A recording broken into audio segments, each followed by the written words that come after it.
Bonsoir, chers auditeurs. Installez-vous confortablement dans votre lit, éteignez les lumières si vous le souhaitez, et laissez-moi vous emmener dans un voyage vers une époque où les règles de la société étaient aussi rigides que mystérieuses. Ce soir, nous nous dirigeons vers le Japon féodal, une terre où chaque geste était codifié et où briser une loi pouvait signifier bien plus qu'une simple amende. Si ce type d'histoire calme et détaillée vous aide à vous détendre, n'hésitez pas à vous abonner, mais seulement si cela vous apporte vraiment la paix. Et dites-moi dans les commentaires d'où vous nous écoutez ce soir et quelle heure il est exactement chez vous. C'est toujours réconfortant de savoir qui partage ces moments silencieux avec nous. Alors, installez-vous bien au chaud, peut-être allumez un ventilateur pour ce doux bourdonnement d'arrière-plan, et commençons notre exploration de ces règles étranges qui gouvernaient la vie quotidienne dans l'archipel nippon d'autrefois. Imaginez-vous dans une société où la couleur de vos vêtements pourrait vous coûter la vie, où la façon dont vous tenez vos baguettes déterminait votre statut social, où même la manière de marcher dans la rue était strictement réglementée selon votre rang dans la hiérarchie sociale.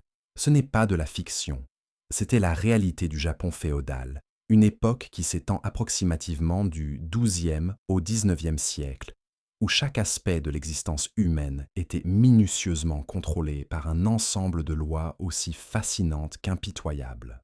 Durant cette période, le Japon vivait sous un système féodal complexe, dirigé par les shoguns, ces généraux militaires qui détenaient le pouvoir réel, pendant que l'empereur restait une figure largement symbolique.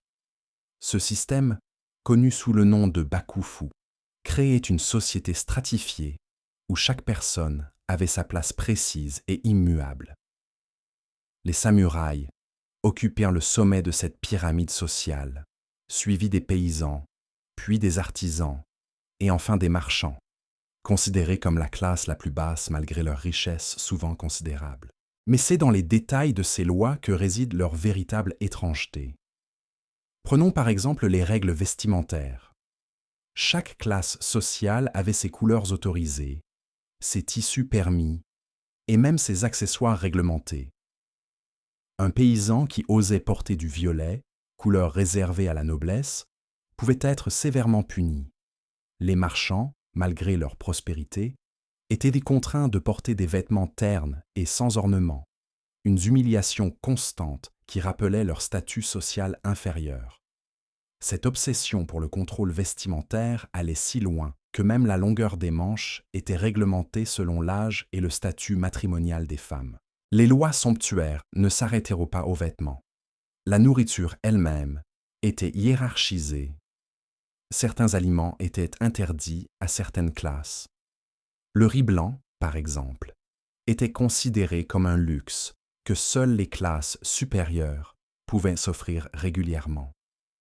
Les paysans, ironiquement ceux qui cultivaient ce riz, devinrent se contenter de mélanges de céréales moins raffinés.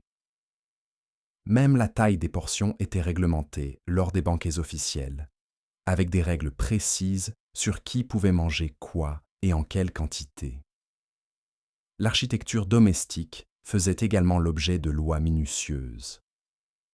La hauteur de votre maison, le nombre d'étages, les matériaux de construction, tout était déterminé par votre rang social. Un marchand prospère ne pouvait pas construire une maison plus haute que celle d'un samouraï, de rang inférieur, même s'il en avait les moyens financiers. Ces restrictions architecturales créaient un paysage urbain où l'ordre social était immédiatement visible à l'œil nu. Mais peut-être les lois les plus étranges concernaient-elles les interactions sociales quotidiennes. Le salut, par exemple, était un art complexe, régi par des règles précises. La profondeur de votre révérence, la durée de votre salut, même l'angle exact de votre corps, tout était codifié selon le rang relatif des personnes qui se rencontraient. Se tromper dans ces protocoles pouvait être interprété comme un manque de respect grave, parfois passible de sanctions sévères. Les déplacements eux-mêmes étaient réglementés. Certaines routes étaient réservées aux samouraïs, d'autres aux classes inférieures. croiser le chemin d'un daimyo, ces seigneurs féodaux puissants, sans se prosterner correctement, pouvait vous coûter la vie. Les palanquins, ces chaises à porteurs utilisées par l'élite, avaient leurs propres règles de circulation, et tout roturier qui ne s'écartait pas assez rapidement risquait une punition immédiate. Le système judiciaire féodal japonais reposait sur des principes qui nous sembleraient aujourd'hui profondément injustes. La culpabilité ou l'innocence dépendait souvent davantage du statut social de l'accusé que des preuves présentées. Un samouraï accusé d'un crime bénéficiait d'une présomption d'honneur qui protégeait sa réputation, tandis qu'un paysan ou un marchand était généralement considéré comme coupable jusqu'à preuve du contraire. Les punitions elles-mêmes variaient dramatiquement selon la classe sociale. Un crime identique pouvait être puni par une simple amende pour un noble et par la mort pour un roturier. Cette disparité n'était pas vue comme une injustice, mais comme l'ordre naturel des choses, chaque classe ayant ses privilèges et ses responsabilités spécifiques. L'éducation était également strictement contrôlée. Certains types de connaissances étaient interdits aux classes inférieures. L'alphabétisation, bien que plus répandue au Japon qu'en Europe à la même époque, était encore largement limitée aux élites. Les écoles de temple enseignaient la lecture et l'écriture de base aux enfants des classes moyennes. Mais l'accès aux textes classiques chinois et à la littérature savante restait un privilège aristocratique. Les festivals et célébrations publiques faisaient l'objet de réglementations minutieuses. Qui pouvait participer, comment, dans quel ordre, tout était prévu. Même la joie populaire était organisée selon la hiérarchie sociale. Les feux d'artifice, par exemple, ne pouvaient être tirés que par certaines familles autorisées, et leur splendeur était proportionnelle au rang de celui qui les commanditait. La religion n'échappait pas non plus à ces contraintes sociales. Bien que le bouddhisme et le shintoïsme coexistent généralement pacifiquement, l'accès à certains temples et rituels était réservé aux élites. Les pèlerinages, activité spirituelle majeure de l'époque, étaient soumis à des autorisations spéciales, et les routes de pèlerinage elles-mêmes étaient hiérarchisées selon l'importance des sanctuaires visités. Le commerce, activité pourtant essentielle à la prospérité du pays, était entravé par un enchevêtrement de lois complexes. Les guildes d'artisans avaient le monopole de leur métier dans chaque ville, rendant impossible pour un outsider de s'établir sans autorisation. Les prix étaient souvent fixés par les autorités locales, et les marchands devaient naviguer dans un labyrinthe de taxes, de péages et de restrictions sur les marchandises qu'ils pouvaient transporter. Même les loisirs étaient réglementés. Certains jeux étaient interdits aux classes inférieures, considérés comme trop raffinés pour leur statut. Le théâtre kabuki, art populaire par excellence, faisait constamment l'objet de censure et de restrictions. Les acteurs, malgré leur talent et leur popularité, étaient considérés comme des parias sociaux, exclus de la société respectable. Les relations familiales elles-mêmes n'échappaient pas au contrôle légal. Les mariages étaient arrangés selon des critères stricts de compatibilité sociale et économique. Se marier en dehors de sa classe était non seulement mal vu, mais souvent illégal. L'adoption, pratique courante pour assurer la continuité des lignées, était soumise à des règles complexes qui variaient selon le statut des familles impliquées. Ces lois étranges créaient une société d'une complexité fascinante, où chaque geste quotidien était chargé de signification sociale. Un simple regard mal interprété, un mot mal choisi, un vêtement inapproprié pouvait déclencher des conséquences dramatiques. Cette hyper-réglementation de la vie sociale créait une tension constante, un sentiment permanent que la transgression guettait à chaque coin de rue. Pourtant, cette société rigide produisait aussi une forme de stabilité remarquable. Chacun connaissait sa place, ses droits et ses devoirs.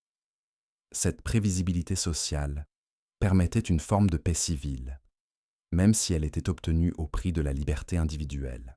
Les révoltes étaient rares, non pas par satisfaction populaire, mais parce que le système était si totalisant qu'il devenait difficile d'imaginer une alternative. d'imaginer une alternative. Les artisans et les marchands développaient leur propre code secret pour survivre dans cet environnement restrictif. Ils créaient des signaux subtils, des gestes à peine perceptibles qui leur permettaient de communiquer des informations interdites. Un pli particulier dans un kimono, une façon spécifique de disposer les objets dans une vitrine, tout pouvait servir à transmettre des messages que les autorités ne comprenaient pas.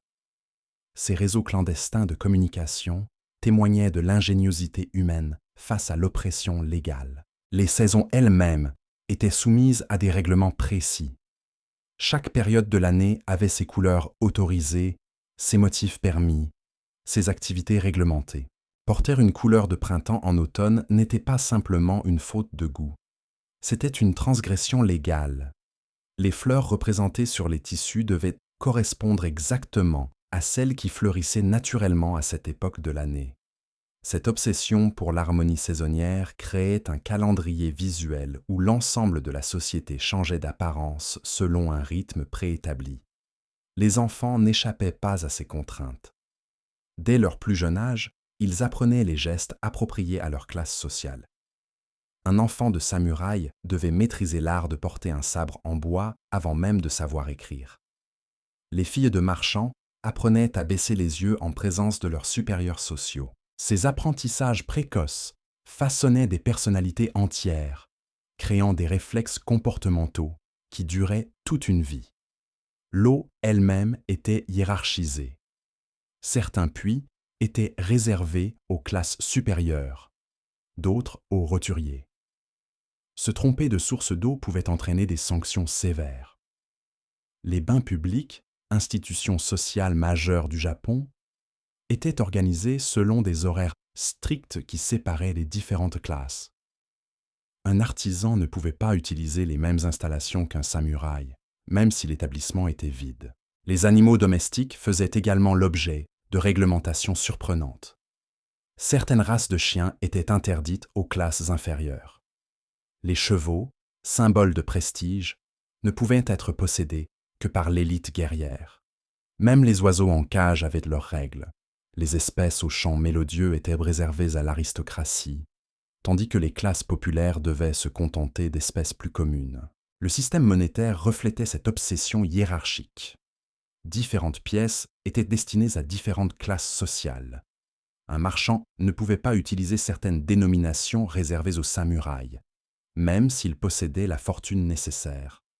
Ces restrictions monétaires créaient des économies parallèles, où la richesse réelle ne correspondait pas toujours au pouvoir d'achat légal. Les jardins, art raffiné de l'esthétique japonaise, étaient soumis à des codes stricts. La taille des pierres, l'espacement des plantes, même la forme des bassins, étaient réglementés selon le statut du propriétaire. Un bourgeois enrichi ne pouvait pas créer un jardin plus élaboré que celui d'un noble désargenté. Ces restrictions esthétiques maintenaient l'ordre visuel de la société, empêchant que la richesse économique ne remette en question la hiérarchie traditionnelle. La médecine traditionnelle elle-même était hiérarchisée. Certains remèdes étaient interdits aux classes inférieures, non pas par rareté, mais par principe social. Les herbes les plus efficaces étaient réservées à l'élite, forçant les populations laborieuses à recourir à des traitements de moindre qualité. Cette discrimination médicale créait des espérances de vie différentes selon la classe sociale, renforçant l'idée que même la santé était un privilège hiérarchique. Les métiers eux-mêmes étaient figés dans une structure rigide. Un fils de forgeron ne pouvait devenir potier sans autorisation spéciale. Les corporations professionnelles maintenaient jalousement leur monopole, empêchant toute mobilité sociale par le travail. Cette rigidité professionnelle créait des lignées artisanales qui se perpétuaient de génération en génération, chaque famille développant des techniques secrètes transmises uniquement à leurs descendants. Les voyages étaient soumis à un système de laissez-passer complexe. Quitter sa ville natale nécessitait des autorisations multiples, des garanties financières et des justifications détaillées. Les routes principales étaient surveillées par des postes de contrôle où chaque voyageur devait présenter ses papiers. Cette restriction de la mobilité géographique renforçaient l'isolement des communautés locales et empêchaient la diffusion d'idées subversives. Les auberges et relais routiers étaient classés selon une hiérarchie stricte. Certains établissements étaient interdits aux classes inférieures, d'autres réservés exclusivement aux nobles. Cette ségrégation hôtelière créait des circuits de voyage parallèles où les différentes classes sociales ne se croisaient jamais, même lors de longs déplacements. La calligraphie, art majeur de la culture japonaise, était elle aussi réglementée. Certains styles d'écriture étaient interdits aux roturiers, considérés comme trop raffinés pour leur statut. Les pinceaux eux-mêmes étaient hiérarchisés. Les plus fins étaient réservés aux lettrés de haut rang. Cette discrimination calligraphique transformait l'acte d'écrire en déclaration de classe sociale, chaque trait de pinceau révélant immédiatement l'origine de son auteur. Les parfums et encens suivaient des règles similaires. Certaines fragrances étaient interdites aux classes populaires, réservées aux cérémonies aristocratiques. Cette hiérarchie olfactive créait des environnements sensoriels différents selon le milieu social. Les palais des nobles baignant dans des parfums interdits au commun des mortels. Les instruments de musique étaient également classifiés. Le koto, harpe traditionnelle japonaise, était réservé aux dames de l'aristocratie. Les flûtes de bambou étaient tolérées chez les artisans, mais certaines techniques de jeu restaient à l'apanage des classes supérieures. Cette ségrégation musicale privait les classes populaires d'expression artistique complète, réservant les formes les plus raffinées à l'élite. Le système d'éclairage nocturne reflétait ces distinctions sociales. Les lanternes de papier huilé étaient autorisées aux roturiers, mais les chandelles de cire fine restaient un privilège aristocratique. Cette différence d'éclairage créait des nuits inégales où la qualité de la lumière révélait immédiatement le statut social de ses utilisateurs. Les cérémonies funéraires elles-mêmes étaient codifiées selon des règles implacables. La taille du cercueil, les matériaux utilisés, le nombre de pleureuses autorisées, tout dépendait du rang du défunt. Même dans la mort, l'égalité n'existait pas. Ces différences funéraires perpétuaient la hiérarchie sociale au-delà de la vie terrestre. Les jeux d'enfants n'échappaient pas à cette réglementation. Certains jouets étaient interdits aux petites filles des classes populaires, considérés comme inappropriés à leurs conditions futures. Les garçons apprenaient des jeux différents selon leur destinée sociale, arts martiaux pour les futurs samouraïs, calcul pour les fils de marchands, techniques artisanales pour les héritiers d'artisans. Cette société hypercodifiée créait des tensions psychologiques considérables. Vivre sous une surveillance légale constante générait des névroses collectives, des obsessions comportementales qui marquaient profondément les mentalités. Chaque geste quotidien devenant potentiellement dangereux, les individus développaient une hypervigilance épuisante qui colorait toute leur existence. Les sanctions pour transgression de ces lois étaient d'une créativité terrifiante.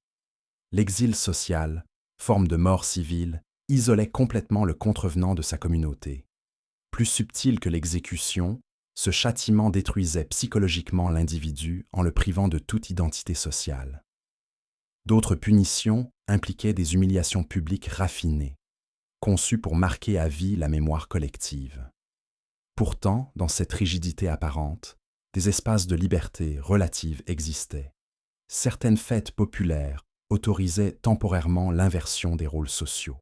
Ces moments de carnaval contrôlés servirent de soupape de sécurité, permettant l'expression de frustrations sociales sans remettre en question l'ordre établi.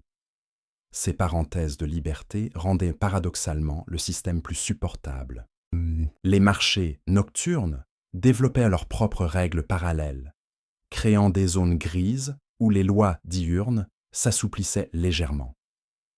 Ces espaces crépusculaires permettaient des interactions sociales normalement interdites, des échanges commerciaux non réglementés, des rencontres improbables entre classes différentes. Les artistes et intellectuels trouvaient dans ces espaces de contrebande culturelle un refuge précaire mais vital. Les maisons de thé clandestines, officiellement fermées après le couvre-feu, continuaient secrètement leur activité. Dans ces lieux feutrés, éclairés par des lanternes dissimulées, se nouaient des conversations interdites. Les poètes y récitaient des vers subversifs, les musiciens expérimentaient des mélodies non approuvées, les peintres échangeaient des techniques proscrites à leur classe sociale. Ces réseaux souterrains développaient leur propre code d'honneur, parallèles mais distincts de ceux imposés par l'autorité officielle. Un marchand pouvait ainsi protéger un samouraï déchu, un artisan cacher un noble en disgrâce, créant des solidarités transversales qui défiant la logique hiérarchique établie. Ces alliances secrètes tissaient une société invisible, plus fluide et plus humaine que celle dictée par les lois.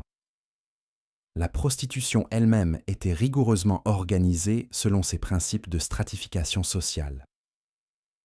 Les courtisanes de haut rang, véritables artistes formés à la poésie et à la musique, évoluaient dans un monde parallèle avec ses propres règles de préséance. Leurs clients appartenaient exclusivement à l'élite, chaque rencontre étant codifiée comme une cérémonie officielle. Les prostituées des quartiers populaires, reléguées aux marges de la société, servaient une clientèle elle aussi marginalisée. Les bains publics révélèrent peut-être le mieux ces contradictions sociales. Lieux d'hygiène collective où les corps se dévoilaient, ils auraient pu être des espaces d'égalité naturelle. Mais même la nudité était hiérarchisée. L'ordre d'entrée dans les bassins, la qualité de l'eau utilisée, même la température autorisée, variait selon le rang social. Un noble ne pouvait partager la même eau qu'un roturier, créant des systèmes de filtration sociale jusque dans l'intimité corporelle. Les superstitions populaires s'adaptaient remarquablement à cette structure légale rigide. Certains présages étaient interdits aux classes inférieures, considérés comme trop nobles pour leur compréhension. Les devins eux-mêmes étaient classifiés. Ceux qui servaient l'aristocratie pratiquaient des arts divinatoires, raffinés, tandis que les diseurs de bonne aventure populaire se contentèrent de méthodes plus rudimentaires. Cette hiérarchisation du surnaturel créait des cosmologies parallèles selon la classe sociale. L'architecture religieuse reflétait fidèlement ces divisions. Dans les temples, même les places pour la prière étaient assignées selon le statut social. Les nobles priaient près de l'autel principal, les classes moyennes dans les travées latérales. Les plus pauvres devaient se contenter des cours extérieurs. Cette géographie sacrée reproduisait la hiérarchie terrestre jusque dans les rapports avec le divin, suggérant que même les dieux reconnaissaient ces distinctions sociales. Les techniques artisanales étaient jalousement gardées par chaque corporation. Un potier ne pouvait enseigner son art à un fils de forgeron sans risquer l'exclusion de sa guilde. Ces secrets professionnels, transmis de père en fils depuis des générations, créaient des lignées techniques distinctes. Chaque famille développait des innovations qu'elle gardait précieusement, créant une mosaïque de savoir-faire compartimentés. La médecine populaire développait ses propres réseaux parallèles. Les guérisseurs de village, interdits de pratiquer certaines techniques réservées aux médecins officiels, inventaient des méthodes alternatives. Ces praticiens clandestins soignaient souvent plus efficacement que leurs confrères autorisés, utilisant des remèdes transmis oralement et des diagnostics fondés sur une observation fine des patients plutôt que sur des théories livresques. Les fêtes saisonnières révélaient toute la complexité de ce système.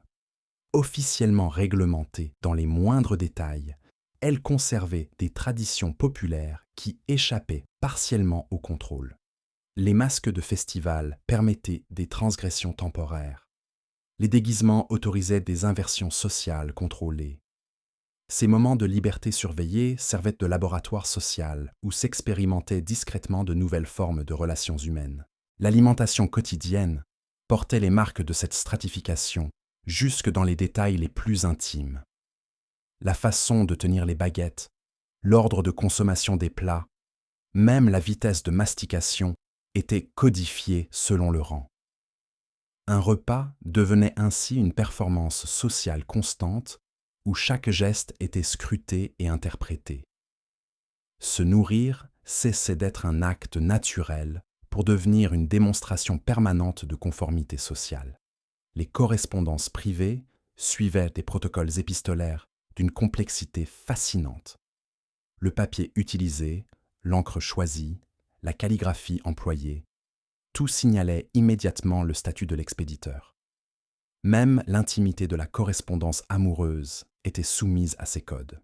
Les amants devaient adapter leur expression sentimentale aux contraintes de leur rang respectif, créant une poésie amoureuse stratifiée où les émotions elles-mêmes portaient des marques de classe.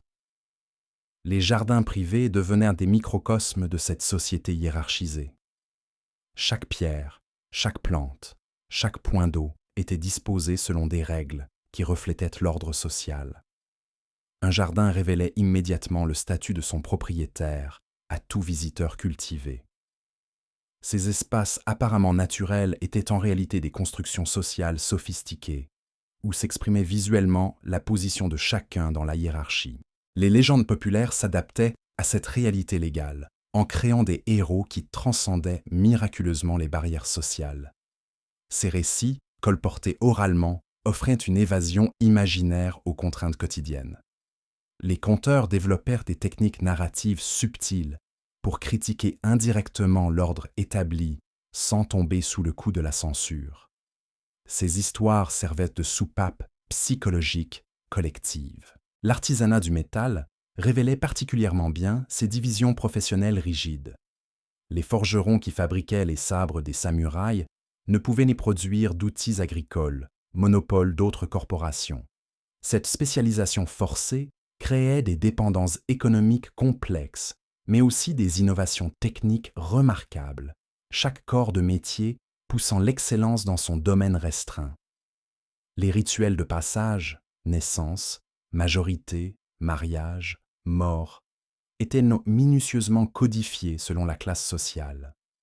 Un enfant noble recevait un nom différent d'un enfant roturier, non seulement par la sonorité, mais par la structure même des idéogrammes utilisés. Ces différences nominatives créaient des identités sociales dès la naissance, marquant à vie l'appartenance de classe. La gestion du temps lui-même était hiérarchisée. Les nobles utilisaient des cadrans solaires sophistiqués. Les artisans se contentaient de cloches publiques. Les paysans suivaient les rythmes naturels. Cette diversité temporelle créait des vécus différents de la durée, selon la position sociale. Le temps des élites, précis et maîtrisé, contrastait avec le temps populaire, approximatif et collectif. Les techniques de combat étaient jalousement gardées par chaque école martiale. Un samouraï ne pouvait enseigner son art à un roturier sans perdre son honneur. Ces restrictions créaient des lignées guerrières distinctes, chacune développant des spécialités techniques secrètes. L'art militaire se fragmentait ainsi en multiples traditions parallèles qui ne se croisaient jamais officiellement.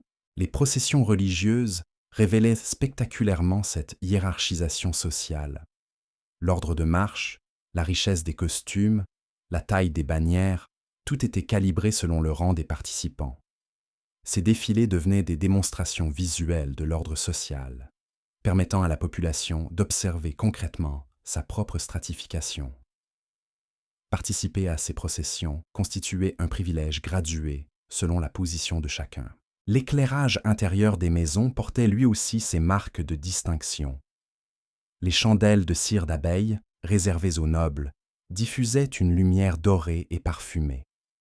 Les bourgeois utilisaient des chandelles de suif, moins raffinées mais correctes.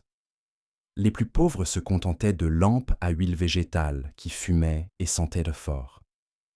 Ces différences d'éclairage créaient des atmosphères domestiques radicalement différentes selon la classe sociale. La musique de chambre développait des répertoires secrets, interdits en représentation publique. Ces œuvres clandestines, jouées dans l'intimité des demeures aristocratiques, exploraient des harmonies proscrites et des thèmes subversifs. Les musiciens développaient ainsi une double compétence, un art officiel conforme aux règlements et une créativité secrète, plus audacieuse.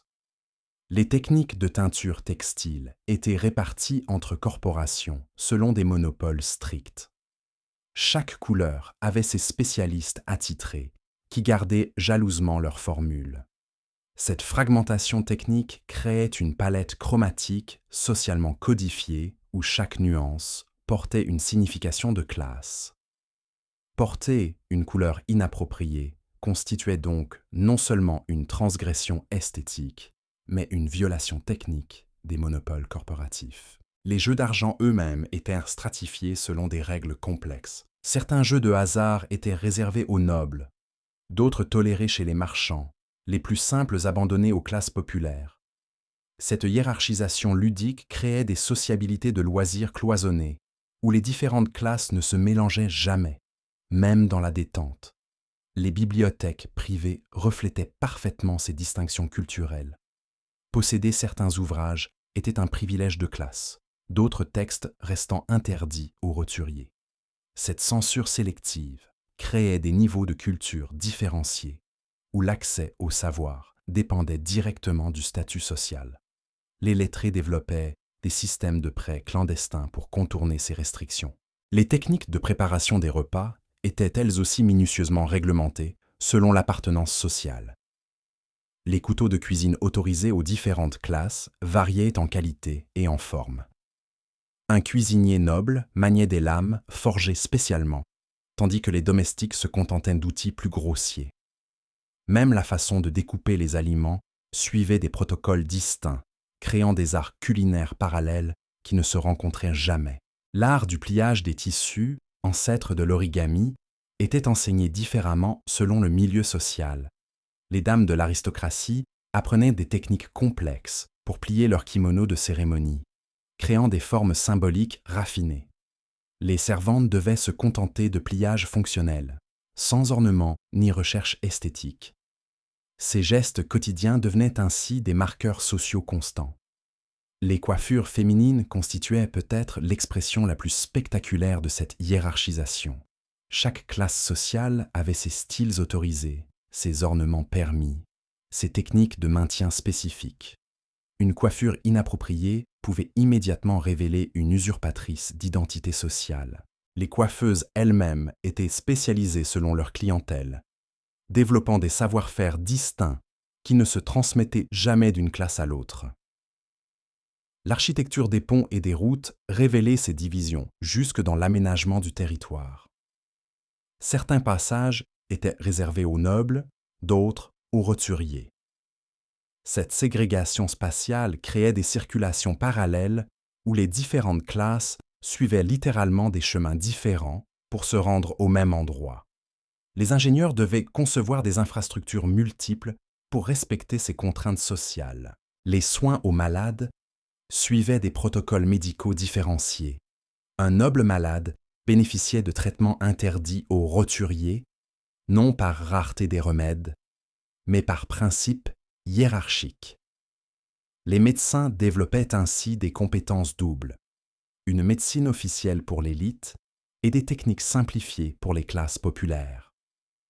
Cette discrimination thérapeutique influençait directement les taux de guérison selon le statut social.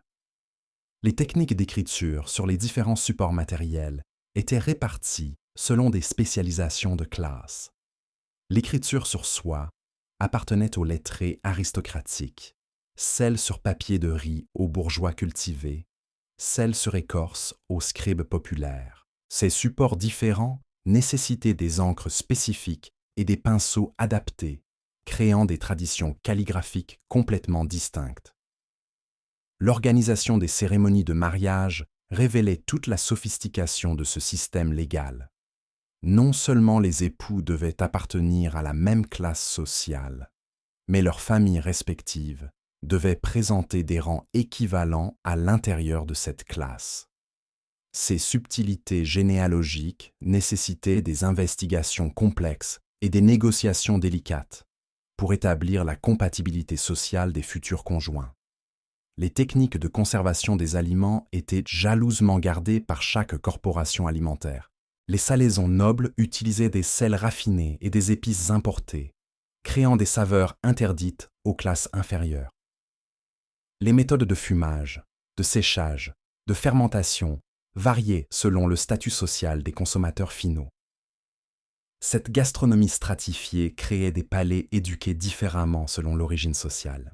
L'art de la guerre lui-même se fragmentait en traditions militaires cloisonnées. Les stratégies de combat des samouraïs de haut rang restaient secrètes, transmises uniquement entre pairs de même niveau. Les techniques des ashigaru, fantassins roturiers, étaient volontairement simplifiées et standardisées. Cette spécialisation militaire hiérarchisée créait des armées où chaque combattant maîtrisait parfaitement son rôle spécifique, mais ignorait tout du reste. Les pratiques funéraires révélaient des différences saisissantes dans la conception même de l'au-delà. Les nobles bénéficiaient de rituels élaborés censés faciliter leur passage vers un paradis aristocratique. Les roturiers se contentaient de cérémonies simplifiées, menant à des destinations posthumes moins prestigieuses. Cette eschatologie sociale suggérait que la hiérarchie terrestre se perpétuait dans l'éternité. Les systèmes d'alarme et de protection des habitations étaient conçus selon des principes de sécurité différenciés.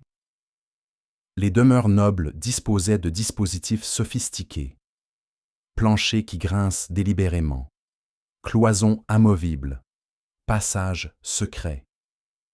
Les maisons bourgeoises se contentaient de verrous renforcés. Les habitations populaires n'avaient que des protections symboliques. Ces architectures défensives créaient des niveaux de sécurité proportionnels au rang social. L'élevage des animaux domestiques suivait des règlements spécifiques à chaque espèce et à chaque classe sociale. Les chevaux de guerre appartenaient exclusivement aux samouraïs, les chevaux de trait aux paysans aisés. Même les chiens étaient classifiés, les races de chasse pour les nobles, les chiens de garde pour les marchands, les bâtards pour les plus pauvres. Cette hiérarchisation animale reflétait fidèlement la stratification humaine. Les techniques de navigation fluviale et maritime étaient réparties entre corporations de bateliers selon des monopoles géographiques stricts. Chaque cours d'eau avait ses spécialistes attitrés qui gardaient jalousement leur connaissance des courants, des écueils, des meilleures routes. Ces savoirs nautiques fragmentés créaient une carte maritime où chaque région était dominée par une guilde différente. L'art de la conversation elle-même était codifié selon des règles linguistiques complexes. Le vocabulaire autorisé, les tournures de phrases permises, même l'intonation appropriée variaient selon l'interlocuteur et la situation sociale. Ces protocoles conversationnels transformaient chaque échange verbal en négociation de statut, où un mot mal choisi pouvait révéler une origine sociale inappropriée. Les jeux de société étaient hiérarchisés selon leur complexité et leur raffinement. Le Go, jeu de stratégie sophistiqué, restait l'apanage des intellectuels nobles. Les jeux de cartes simples étaient tolérés chez les artisans. Les jeux de dés, considérés comme vulgaires, étaient abandonnés aux classes les plus basses. Cette stratification ludique créait des sociabilités de loisirs complètement cloisonnées.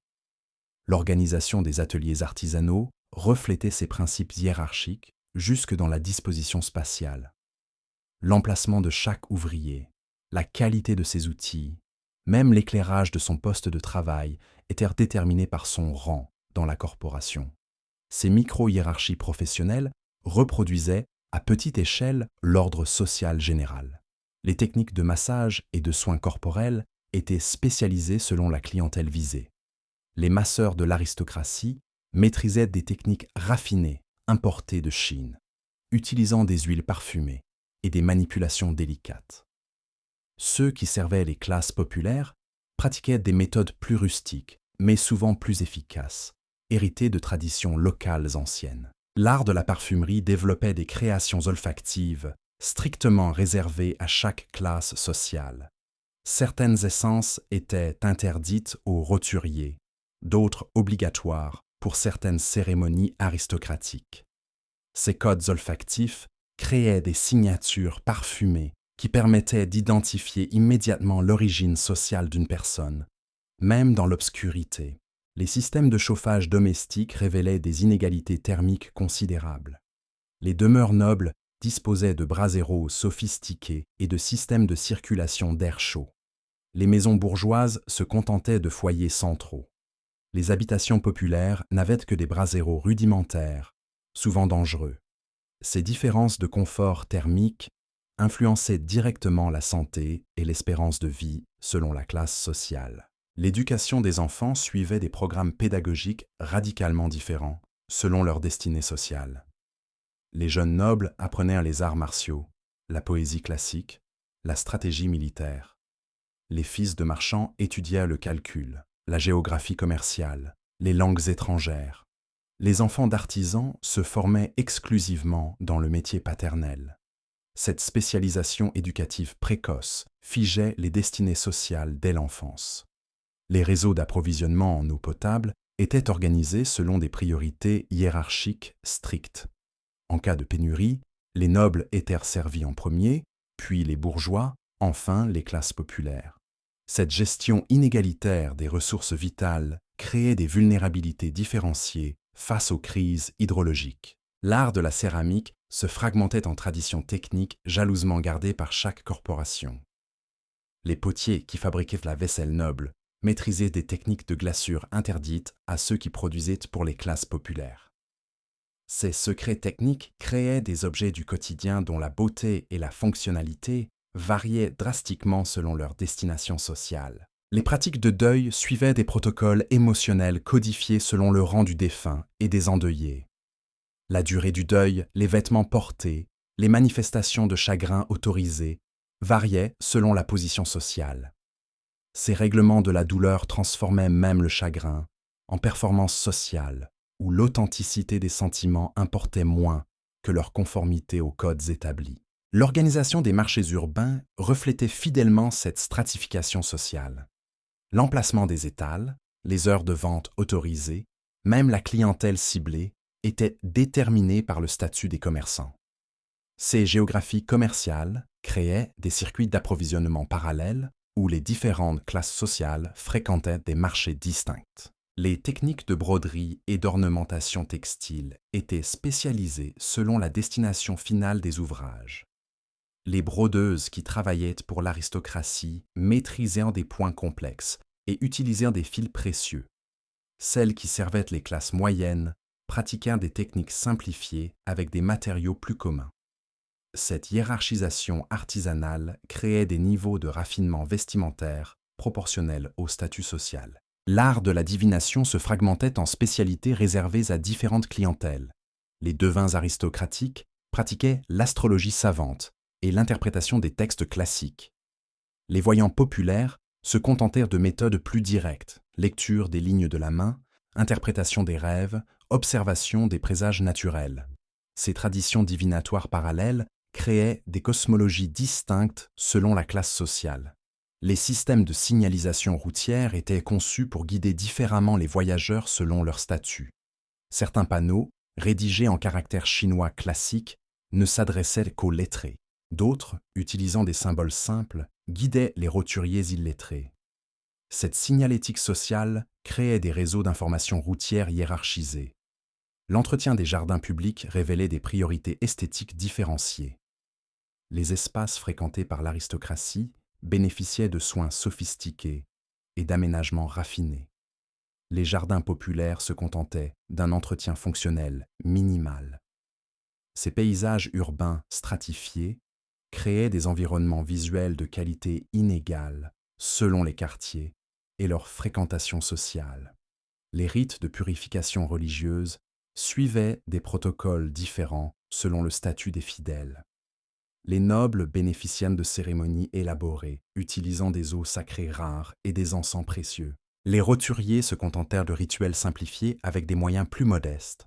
Cette hiérarchisation spirituelle suggérait que même la pureté religieuse était graduée selon l'origine sociale. L'art de la laque, technique sophistiquée de protection et d'ornementation des objets en bois, était réparti entre artisans selon des spécialisations strictes. Certains maîtrisaient les techniques nobles, utilisant des poudres d'or et des pigments rares. D'autres se contentaient de la coupe commune pour une clientèle plus modeste. Ces traditions techniques parallèles créaient des objets d'art dont la beauté était proportionnelle au statut de leur propriétaire. Les codes vestimentaires saisonniers imposaient des changements de garde-robe synchronisés selon un calendrier précis. Mais la richesse et la variété de ces changements dépendaient entièrement du rang social. Les nobles renouvelaient complètement leur apparence à chaque saison. Les bourgeois adaptaient à quelques éléments. Les plus pauvres se contentaient de modifications symboliques. Ces rythmes vestimentaires créaient des temporalités sociales différenciées. Anciens. Les techniques de fabrication des tatamis suivaient des règlements d'une précision remarquable. La qualité de la paille utilisée, l'épaisseur des nattes, même la couleur des bordures étaient déterminées par le rang social du futur utilisateur. Un tatami destiné à un daimyo nécessitait une paille spéciale cultivée dans des rizières sélectionnées, tissée selon des techniques secrètes transmises uniquement aux artisans de la cour. Les tatamis des classes moyennes utilisaient une paille commune mais correctement préparée, tandis que ceux des plus modestes se contentaient de matériaux grossiers, souvent mélangés à d'autres fibres végétales moins nobles. Cette hiérarchisation des sols domestiques créait des sensations tactiles différentes selon l'origine sociale. Marcher pieds nus sur un tatami aristocratique procurait une douceur soyeuse qui contrastait avec la rugosité des nattes populaires. Ces différences sensorielles marquaient physiquement l'expérience quotidienne de l'habitat, rappelant constamment à chacun sa position dans l'échelle sociale. L'art de l'arrangement floral, ancêtre de l'ikebana moderne, était strictement codifié selon des écoles réservées à différentes classes. Les compositions destinées au palais noble suivaient des règles esthétiques complexes, utilisant des fleurs rares et des techniques sophistiquées de taille et de disposition. Les arrangements bourgeois se contentèrent de principes simplifiés, avec des végétaux plus communs. Les plus humbles devaient se satisfaire de bouquets rudimentaires, sans recherche esthétique particulière. Ces traditions florales parallèles créaient des univers visuels distincts où la beauté végétale elle-même portait des marques de classe. Une composition florale révélait immédiatement le statut social de son créateur à tout observateur cultivé. Les maîtres d'arrangement développèrent des techniques secrètes qu'ils ne transmettaient qu'à leurs successeurs désignés, perpétuant des lignées esthétiques exclusives. Les systèmes de stockage des denrées alimentaires variaient considérablement selon les moyens sociaux. Les greniers nobles utilisaient des techniques sophistiquées de conservation. Récipients en céramique fine, système d'aération contrôlé, protection contre les rongeurs par des dispositifs ingénieux. Les entrepôts bourgeois employaient des méthodes correctes mais moins raffinées. Les réserves populaires se contentaient de solutions rudimentaires, souvent précaires. Ces inégalités de conservation créaient des différences nutritionnelles importantes. Les aliments nobles, mieux préservés, gardaient leur qualité gustative et leurs propriétés nutritives plus longtemps. Les denrées populaires, mal conservées, perdaient rapidement leur valeur alimentaire. Cette dégradation différentielle influençait directement la santé des différentes classes sociales. L'éclairage des rues urbaines révélait des priorités municipales hiérarchisées. Les quartiers aristocratiques bénéficiaient de lanternes nombreuses et bien entretenues, créant des ambiances nocturnes sécurisantes. Les zones bourgeoises disposaient d'un éclairage correct mais moins dense. Les quartiers populaires restaient largement plongés dans l'obscurité, abandonnés aux dangers de la nuit urbaine. Cette géographie lumineuse créait des villes à plusieurs vitesses, où la sécurité nocturne dépendait directement du statut social des résidents. Les nobles pouvaient circuler sereinement dans leurs quartiers bien éclairés, tandis que les classes populaires devaient affronter l'obscurité et ses périls. Ces inégalités urbaines renforçaient les clivages sociaux jusque dans l'expérience de l'espace public. Les techniques de forge métallique se spécialisaient selon la destination finale des objets produits. Les forgerons qui fabriquaient les armes nobles maîtrisaient des alliages secrets et des méthodes de trempe sophistiquées, créant des lames d'une qualité exceptionnelle. Ceux qui produisaient des outils agricoles utilisaient des techniques plus simples avec des métaux moins raffinés. Cette différenciation technique créait des objets dont la performance variait drastiquement selon leur usage social. Les sabres des samouraïs, chefs-d'œuvre de la métallurgie japonaise, nécessitaient des mois de travail minutieux par des maîtres forgerons héréditaires. Chaque lame portait la signature de son créateur et témoignait d'un savoir-faire transmis de génération en génération. Les couteaux populaires, produits rapidement avec des matériaux communs, ne duraient que quelques années avant de devenir inutilisables. L'architecture des ponts reflétait ces divisions sociales jusque dans leur conception structurelle. Les ponts empruntés par l'aristocratie étaient vite construits avec des matériaux nobles et décorés d'ornements raffinés. Ceux destinés aux classes moyennes utilisaient des techniques correctes, mais sans recherche esthétique. Les passages populaires se contentaient de structures fonctionnelles minimales, souvent dangereuses par mauvais temps. Ces infrastructures différenciées créaient des réseaux de circulation parallèles où les différentes classes sociales empruntaient littéralement des chemins différents pour traverser les mêmes obstacles géographiques. Cette ségrégation spatiale renforçait l'isolement social en empêchant les rencontres fortuites entre individus de rangs différents. Les pratiques de bains corporels suivaient des rituels hygiéniques hiérarchisés selon des critères de pureté sociale. L'ordre d'utilisation des bassins, la température de l'eau autorisée, même les savons employés variaient selon le statut des baigneurs. Les nobles bénéficiaient d'eau parfumée et de soins corporels raffinés. Les classes populaires devaient se contenter d'ablutions sommaires avec des produits grossiers. Cette hiérarchisation de l'hygiène créait des niveaux de propreté corporelle proportionnels au rang social. Les différences de soins et de parfumage permettaient d'identifier immédiatement l'origine sociale d'une personne par son odeur et son apparence physique. Ces marqueurs corporels renforçaient les préjugés sociaux en associant la noblesse à la propreté et les classes inférieures à la saleté. L'art de la calligraphie décorative se fragmentait en écoles techniques réservées à différentes clientèles. Les calligraphes aristocratiques maîtrisaient des styles sophistiqués, utilisant des encres rares et des pinceaux exceptionnels. Leurs œuvres ornaient les palais et les temples prestigieux. Les scribes bourgeois pratiquaient des techniques correctes pour une clientèle moins exigeante. Les copistes populaires se contentaient d'écritures fonctionnelles sans recherche esthétique. Ces traditions calligraphiques parallèles créaient des niveaux de beauté textuelle qui reflétaient fidèlement la stratification sociale. Un document révélait immédiatement le statut de son auteur par la qualité de son écriture. Cette discrimination graphique transformait l'acte d'écrire en déclaration permanente d'appartenance sociale. Les systèmes de drainage urbain révélaient des priorités sanitaires différenciées selon les quartiers.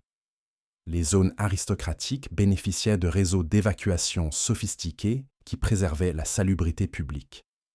Les quartiers bourgeois disposaient de systèmes corrects, mais moins performants.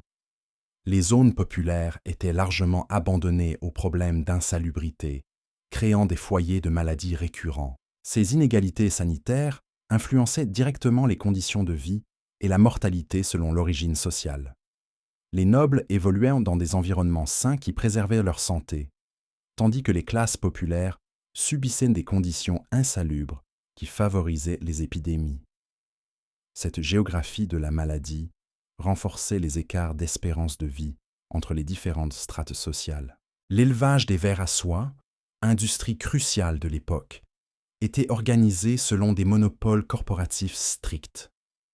Les éleveurs qui produisaient la soie destinée aux vêtements nobles utilisaient des espèces de vers sélectionnées et des techniques d'alimentation sophistiquées. Ceux qui fournissaient les classes moyennes employaient des méthodes moins raffinées. La production pour les classes populaires se contentait de qualités inférieures. Cette hiérarchisation séricicole créait des textiles de qualité radicalement différentes selon leur destination sociale. La soie aristocratique, d'une finesse exceptionnelle, permettait de créer des vêtements d'une beauté incomparable. La soie populaire, rugueuse et terne, ne pouvait produire que des tissus grossiers. Ces différences matérielles se traduisaient par des expériences tactiles et visuelles complètement distinctes, selon la classe sociale. L'art de la construction navale se spécialisait selon le type d'embarcation et sa destination sociale. Les chantiers, qui construisaient les bateaux de plaisance aristocratiques, maîtrisaient des techniques raffinées utilisant des bois précieux et des ornementations sophistiquées. Ceux qui produisaient les barques de pêche populaires employaient des méthodes rustiques avec des matériaux communs. Ces traditions navales parallèles créaient des flottes socialement stratifiées, où chaque embarcation révélait immédiatement le statut de son propriétaire. Les nobles naviguaient sur des œuvres d'art flottantes, tandis que les pêcheurs se contentaient d'outils de travail fonctionnels. Cette différenciation maritime renforçait les hiérarchies sociales jusque sur les eaux. Les techniques de préservation des manuscrits variaient considérablement selon l'importance sociale des textes. Les ouvrages nobles bénéficiaient de méthodes de conservation sophistiquées, papier de qualité exceptionnelle, encre indélébile, reliures précieuses. Les livres destinés aux classes moyennes utilisaient des matériaux corrects, mais moins durables. Les textes populaires se contentaient de supports précaires qui se dégradaient rapidement. Cette hiérarchisation documentaire créait une durabilité différentielle du savoir selon son origine sociale. Les connaissances aristocratiques, bien préservées, se transmettaient intactes à travers les générations. Les savoirs populaires, mal conservés, disparaissaient souvent avec leurs porteurs. Cette inégalité de conservation influençait directement la transmission culturelle selon les classes sociales. L'organisation des spectacles publics révélait des géographies du divertissement strictement codifiées. Les représentations destinées à l'aristocratie se déroulaient dans des lieux prestigieux avec des décors somptueux et des artistes de renom. Les spectacles bourgeois utilisaient des scènes correctes, mais moins raffinées. Les divertissements populaires se contentaient d'espaces rudimentaires, avec des moyens dérisoires. Ces inégalités spectaculaires créaient des univers culturels complètement cloisonnés, où chaque classe sociale développait ses propres références artistiques. Les nobles appréciaient des œuvres sophistiquées, inaccessibles aux classes inférieures. Ces dernières créaient leur propre forme d'expression, souvent plus spontanée, mais considérée comme vulgaire par l'élite.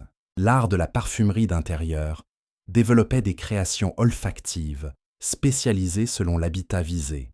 Les parfumeurs aristocratiques composaient des mélanges complexes, utilisant des essences rares importées de contrées lointaines. Leurs créations embaumaient les palais d'arômes subtils et raffinés. Les artisans qui servaient les classes moyennes utilisaient des parfums plus simples avec des ingrédients locaux. Cette hiérarchisation olfactive créait des atmosphères domestiques radicalement différentes selon le rang social. Les demeures nobles baignaient dans des parfums envoûtants qui stimulaient les sens et créaient une ambiance de luxe permanent. Les habitations populaires, privées de ces raffinements, conservaient les odeurs naturelles de la vie quotidienne, souvent moins agréables. Les systèmes de chauffage des espaces de travail révélaient des conditions laborieuses inégales selon le statut professionnel. Les ateliers aristocratiques bénéficiaient de dispositifs de chauffage sophistiqués qui maintenaient une température constante favorable au travail de précision. Les ateliers bourgeois disposaient de systèmes corrects, mais moins performants. Les espaces de travail populaires restaient largement à la merci des variations climatiques. Ces inégalités thermiques influençaient directement la qualité de la production artisanale. Les artisans nobles, travaillant dans des conditions optimales, pouvaient créer des œuvres d'une finesse exceptionnelle. Les craftsmen populaires, gênés par le froid ou la chaleur excessive, produisaient des objets de qualité moindre. Cette différenciation climatique renforçait les écarts de qualité entre les productions sociales. L'art du jardinage décoratif se fragmentait en techniques paysagères réservées à différentes clientèles. Les jardiniers aristocratiques maîtrisaient des méthodes sophistiquées de composition végétale, créant des paysages artificiels d'une beauté saisissante. Ils utilisaient des espèces rares et des techniques de taille complexe, transmises secrètement. Les jardiniers bourgeois pratiquèrent des méthodes correctes, mais moins raffinées. Ces traditions horticoles parallèles créaient des environnements végétaux de qualité esthétique radicalement différentes selon le statut social des propriétaires.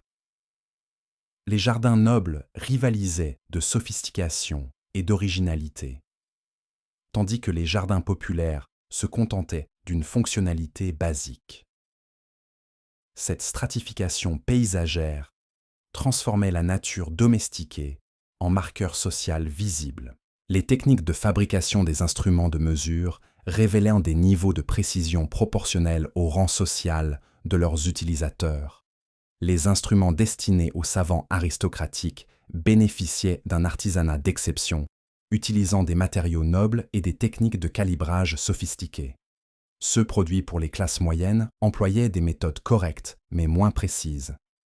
Cette hiérarchisation instrumentale créait des capacités de mesure inégales qui influençaient directement la qualité des observations scientifiques selon l'origine sociale des chercheurs. Les nobles disposaient d'outils d'une précision exceptionnelle qui leur permettait des découvertes inaccessibles aux classes inférieures. Cette inégalité technique renforçait la monopolisation du savoir par l'élite sociale. L'organisation des cuisines collectives révélait des hiérarchies culinaires complexes, même à l'intérieur des établissements. La position de chaque cuisinier, la qualité de ses ustensiles, même l'ordre d'accès aux ingrédients était déterminé par son rang dans la hiérarchie professionnelle. Ces microstratifications créaient des tensions constantes et des rivalités acharnées entre collègues de travail. Les repas produits par ces cuisines hiérarchisées reflétaient fidèlement ces divisions internes. Les plats destinés aux convives de haut rang bénéficiaient des meilleurs ingrédients et des techniques les plus raffinées. Ceux servis aux classes inférieures utilisaient les restes et les méthodes les plus simples. Cette cuisine stratifiée créait des expériences gustatives radicalement différentes selon le statut social des convives. L'art de la broderie d'ornement développait des spécialisations techniques jalousement gardées par chaque corporation. Les brodeuses aristocratiques maîtrisaient des points complexes, utilisant des fils d'or et des perles précieuses. Leur création ornait les vêtements de cérémonie et les tentures palatiales. Les artisanes bourgeoises pratiquaient des techniques correctes avec des matériaux moins précieux. Ces traditions textiles parallèles créaient des niveaux de raffinement ornemental proportionnels au statut social des porteurs. Les vêtements nobles éblouissaient par la sophistication de leur broderie, tandis que les habits populaires se contentaient de décorations rudimentaires. Cette hiérarchisation ornementale transformait chaque vêtement en déclaration permanente d'appartenance sociale. Les systèmes de refroidissement des denrées périssables variaient considérablement selon les moyens sociaux disponibles. Les nobles disposaient de glacières sophistiquées et de systèmes de ventilation ingénieux qui préservaient parfaitement leurs aliments. Les bourgeois utilisaient des méthodes correctes, mais moins performantes. Les classes populaires devaient se contenter de solutions précaires, souvent inefficaces. Cette hiérarchisation frigorifique créait des différences nutritionnelles importantes selon l'origine sociale. Les aliments nobles, parfaitement conservés, gardaient leur qualité gustative et sanitaire. Les denrées populaires, mal préservées, se dégradèrent rapidement et devenaient parfois dangereuses à consommer. Ces inégalités alimentaires influençaient directement la santé selon le rang social. L'art de la sculpture décorative se fragmentait en écoles techniques réservées à différentes clientèles. Les sculpteurs aristocratiques travaillaient des matériaux précieux avec des outils sophistiqués, créant des œuvres d'une beauté exceptionnelle. Ils maîtrisaient des techniques secrètes de taille et de polissage, transmises uniquement à leurs successeurs choisis. Les artisans bourgeois employaient des méthodes correctes, avec des matériaux moins nobles. Ces traditions sculpturales parallèles créaient des niveaux d'excellence artistique qui reflétaient fidèlement la stratification sociale. Les œuvres nobles rivalisaient de sophistication technique et d'originalité créative, ornant palais et temples prestigieux. Les sculptures populaires se contentèrent d'une fonction décorative basique, sans recherche esthétique particulière. Les techniques de tannage des cuirs révélaient des spécialisations professionnelles strictement hiérarchisées. Les tanneurs qui préparaient les cuirs destinés aux équipements nobles utilisaient des méthodes sophistiquées avec des produits rares et des durées de traitement prolongées. Leur cuir, d'une souplesse et d'une durabilité exceptionnelle, permettait de créer des objets de luxe incomparables. Cette différenciation technique créait des qualités de cuir radicalement différentes selon leur destination sociale. Les équipements nobles utilisant des cuirs d'exception duraient des décennies en conservant leur beauté originelle. Les objets populaires, fabriqués avec des cuirs grossiers, se dégradaient rapidement et perdaient rapidement leur fonctionnalité. Cette inégalité matérielle renforçait les écarts de qualité de vie selon le statut social. L'organisation des transports urbains révélait des systèmes de circulation hiérarchisés selon des priorités sociales strictes. Les équipages aristocratiques bénéficiaient de voies réservées et de priorités de passage absolues. Les véhicules bourgeois circulaient sur des routes correctes, mais devaient céder le passage aux nobles. Les déplacements populaires se contentaient de chemins secondaires souvent encombrés. Cette géographie circulatoire créait des vitesses de déplacement proportionnelles au rang social. Les nobles traversèrent rapidement la ville sur leurs voies privilégiées, tandis que les classes populaires perdèrent des heures dans les embouteillages des routes secondaires. Ces inégalités de mobilité renforçaient les avantages sociaux des élites en leur faisant gagner un temps précieux. L'art de la distillation d'alcool se spécialisait selon la destination sociale des boissons produites. Les distillateurs aristocratiques maîtrisaient des techniques raffinées, utilisant des ingrédients rares et des méthodes de vieillissement sophistiquées. Leurs alcools, d'une qualité exceptionnelle, se bonifièrent avec le temps et développaient des arômes complexes. Les producteurs populaires employèrent des méthodes rustiques avec des matériaux communs. Cette hiérarchisation alcoolière créait des expériences gustatives radicalement différentes selon l'origine sociale des consommateurs. Les spiritueux nobles offraient des plaisirs sensoriels raffinés, réservés à une élite, tandis que les alcools populaires se contentèrent d'une fonction utilitaire basique. Cette stratification hédoniste renforçait les privilèges sociaux jusque dans les plaisirs de la table. Table. Alors que nos pas s'éloignent doucement de ce Japon féodal aux 1000 règles étranges, une vérité paisible émerge dans la pénombre de cette soirée. Ces lois qui nous semblent si bizarres aujourd'hui n'étaient finalement que le reflet d'une société qui cherchait à donner un sens à chaque geste, à chaque souffle, à chaque instant de l'existence humaine. Dans cette hyper-réglementation minutieuse, nous découvrons paradoxalement une forme de poésie sociale, où même la couleur d'un kimono ou l'angle d'une révérence portait en elle toute la complexité des relations humaines. Ces contraintes, apparemment absurdes, créaient en réalité un ballet social, d'une précision remarquable, où chacun connaissait parfaitement sa partition dans la grande symphonie collective.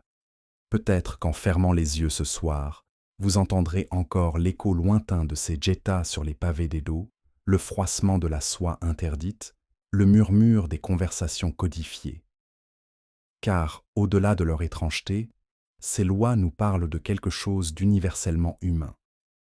Notre besoin éternel d'appartenance, d'ordre, de sens. Que ces histoires d'un temps révolu vous accompagnent maintenant vers des rêves sereins, où les règles s'assouplissent et où seule demeure la douce mélodie du temps qui passe. Bonne nuit, et que vos songes soient libres de toute contrainte sociale. À bientôt pour une nouvelle promenade dans les couloirs silencieux de l'histoire.